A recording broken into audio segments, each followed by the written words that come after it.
السلام علیکم ورحمۃ وبرکاتہ۔ آج میں سب سے پہلے آپ کے ساتھ وظیفہ بتاؤں گی کہ کیسے کون سا وظیفہ کرنا ہے۔ آپ کو 2 رکعت نفل پڑھنے ہیں اور اس میں کیا کیا پڑھنا ہے۔ 2 رکعت نفل اگر آپ ذی الحج کے مہینے میں جس طرح میں بتانے لگی ہوں ویسے آپ پڑھیں گے تو انشاءاللہ آپ کی ہر دعا قبول ہوگی، آپ کی ہر حاجت جو ہے وہ قبول ہوگی۔ اگر آپ کی زندگی میں کوئی پریشانی ہے، کوئی مسئلہ ہے جو حل نہیں ہو رہا، تو انشاءاللہ اس کے ذریعے سے وہ دعا آپ کی لازمی قبول ہوگی، وہ پریشانی آپ کی لازمی ختم ہوگی۔ اتنا بہترین وظیفہ جو میں آپ کو 2 رکعت نفل کا بتانے لگی ہوں، ان 2 رکعت نفل میں آپ کو کیا کیا پڑھنا ہے، کس طرح پڑھنا ہے، یہ سب کچھ آج کی ویڈیو میں آپ کو بتانے لگی ہوں۔ یاد رکھیے گا، اگر آپ نے یہ وظیفہ کیا تو یہ آپ کی زندگی میں خوشیوں کا راستہ بن جائے گا، کیونکہ اس وظیفے سے دعا انشاءاللہ لازمی قبول ہوگی۔ یقین کے ساتھ جب آپ یہ پڑھیں گے تو آپ کو خود اندازہ ہوگا کہ یہ وظیفہ میں نے آپ کو کتنا بہترین وظیفہ بتایا ہے، پھر آپ خود مجھے کمنٹس میں بتائیں گے۔ تو چلیے سب سے پہلے میں آپ کو یہ وظیفہ بتا دیتی ہوں، اس کے بعد پھر آگے کی باتیں جو میں آپ کے ساتھ شیئر کرنا چاہتی ہوں کہ اس وظیفے کے بارے میں اور کچھ معلومات ہے جو کہ میں آپ کو دینا چاہتی ہوں، وہ اس وظیفے میں آگے چل کے آپ کو دوں گی۔ لیکن آپ سب مجھے کہتے ہیں کہ پہلے وظیفہ شیئر کیجئے، تو چلیے سب سے پہلے میں آپ کے ساتھ وظیفہ شیئر کر لیتی ہوں۔ یہ وظیفہ آپ کو ذی الحج کے مہینے میں کرتے رہنا ہے، ٹھیک ہے؟ ذی الحج کے مہینے میں اگر آپ نے یہ وظیفہ کیا تو انشاءاللہ آپ اپنی آنکھوں سے معجزہ ہوتے ہوئے دیکھیں گے۔ ابھی تو آپ کو شاید میرے باتوں پہ یقین نہ ہو، لیکن جس دن سے آپ نے دل سے یہ وظیفہ شروع کیا تو یقین مانیے آپ کی جو سارے مسئلے وہ خود ختم ہو جائیں گے۔ وظیفہ کرنے کا طریقہ یہ ہے کہ سب سے پہلے اچھی طرح سے وضو کر لے۔ جب آپ وضو کر لے تو آپ پھر جا نماز پر کھڑے ہو جائے، 2 رکعت نفل پڑھیں۔ 2 رکعت نفل میں آپ کو کیا پڑھنا ہے پہلے وہ سن لیجئے۔ 2 رکعت نفل میں سب سے پہلے آپ کو الحمدللہ پڑھنی ہے۔ الحمدللہ پڑھ کر پھر آپ کو 7 بار آیت الکرسی پڑھنی ہے اور پھر 7 بار سورہ اخلاص پڑھنی ہے۔ پھر 1 رکعت جب کر لے، پھر جب آپ دوسرے میں کھڑے ہو تو اس پر پھر آپ کو جو ہے الحمدللہ پڑھنی ہے۔ پھر 3 بار سورہ فلق پڑھنی ہے اور 3 بار سورہ ناس پڑھنی ہے۔ اس طرح آپ کو 2 رکعت نفل مکمل کرنے ہیں۔ جب آپ 2 رکعت نفل مکمل کر لے تو اس کے بعد جب آپ سلام پھیر لے، سلام کرنے کے بعد پھر آپ کو سجدے میں چلے جانا ہے۔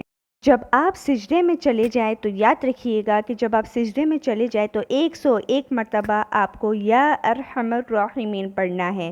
کتنی مرتبہ؟ یا ارحم الراحمین۔ یہ آپ کو سجدے میں چلے جانے کے بعد پڑھنا ہے۔ جب آپ سجدے میں اپنا سر رکھے تو آپ کو 101 بار یا ارحم الراحمین پڑھنا ہے، ٹھیک ہے؟ اس طرح سے آپ کو کرنا ہے۔ پھر جب آپ 101 مرتبہ یا ارحم الراحمین پڑھ لے، اس کے بعد پھر آپ کو میں دعا کرنے کا طریقہ بتا دوں۔ دعا کرنے کے لیے سب سے پہلے آپ کو اللہ کی تعریف بیان کرنی ہے، جیسے کہ سورہ فاتحہ یا سورہ اخلاص۔ پھر 1 مرتبہ آپ کو درود شریف پڑھنا ہے۔ جب آپ 1 مرتبہ درود شریف پڑھ لے، اس کے بعد پھر آپ کو جو ہے اپنے دل کی دعا، جو آپ کی حاجت ہے، آپ کی آرزو ہے، آپ کی خواہش ہے، آپ کی دعا ہے، وہ آپ کو اپنی تڑپ میں دکھانی ہے۔ آپ کو اللہ کو بتانا ہے کہ آپ کیا چاہتے ہیں، لیکن یاد رکھیے گا کہ آپ جو بھی دعا کریں اس میں اپنے لیے اور اپنے گھر والوں کے لیے خیر لازمی طلب کریں۔ پھر جب آپ اپنے دل کی مراد پوری بتا لے، پوری دعا مکمل کر لے، تو اس کے بعد 1 مرتبہ آپ کو پھر درود شریف پڑھنی ہے، کیونکہ درود شریف دعا سے پہلے اور آخر میں جو ہے وہ بہترین ہے، اس سے دعا قبول ہوتی ہے۔ درود شریف کے ساتھ کی جانے والی دعا لازمی قبول ہوتی ہے۔ اس طرح سے آپ کو دعا کرنی ہے۔ یاد رکھیے گا کہ دعا کرنے کا طریقہ اگر آپ اس طرح سے کریں گے تو انشاءاللہ سے آپ کی دعا لازمی قبول ہوگی، لازمی قبول ہوگی۔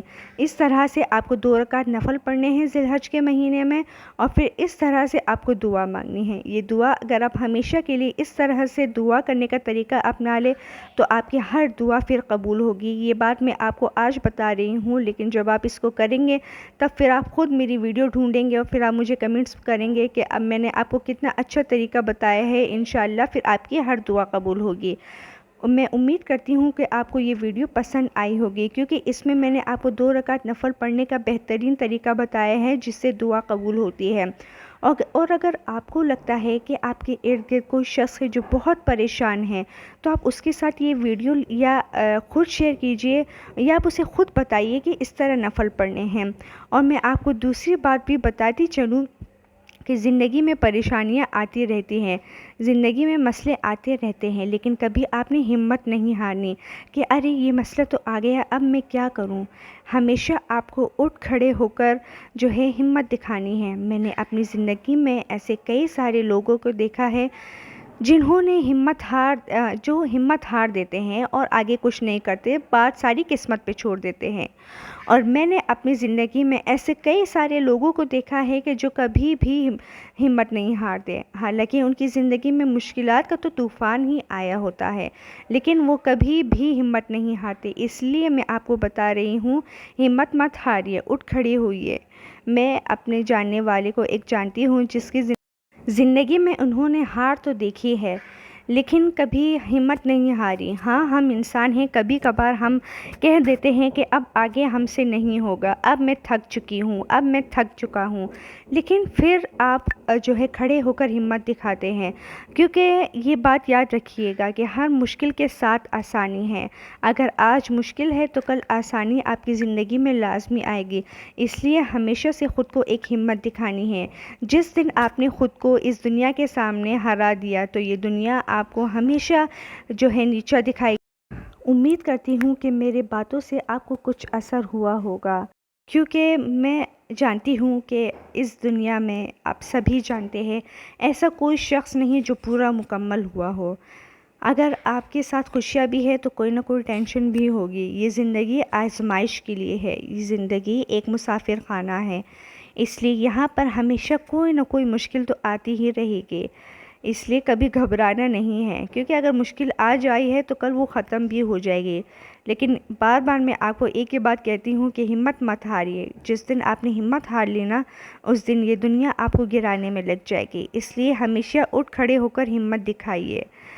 اور میں جانتی ہوں کہ اس ویڈیو سے آپ کو اچھی خاصی ہمت ملی ہوگی، کیونکہ اگر وہ چاہے ایگزام کے لحاظ سے ہو، نوکری کے لحاظ سے ہو، گھر کے لحاظ سے ہو، یا کاروبار کے لحاظ سے ہو، یا گھریلو معاملات ہو، یا رشتے کے لحاظ سے ہو، یا بچوں کے لحاظ سے ہو، یا میاں بیوی کے لحاظ سے ہو، ساس سسر کے لحاظ سے ہو، یا کسی بھی لحاظ سے ہو، یا کسی بھی رشتے کی طرف سے آپ کو پریشانی ہو، یا کسی بھی جو ہے معاملات کی طرف سے آپ کو پریشانی ہو، آپ کو کبھی ہمت نہیں ہارنی، کیونکہ مشکلات آتی رہتی ہیں اور زندگی کا ایک حصہ ہے، لیکن یہ مشکل ختم بھی ہو جائے گی۔ اللہ آسانیاں پیدا ضرور فرمائیں گے انشاءاللہ۔ اللہ ہر کسی کی دعا قبول کرتا ہے بے شک، اس لیے آپ کو تڑپ کے ساتھ اور دل سے دعا مانگنی ہے۔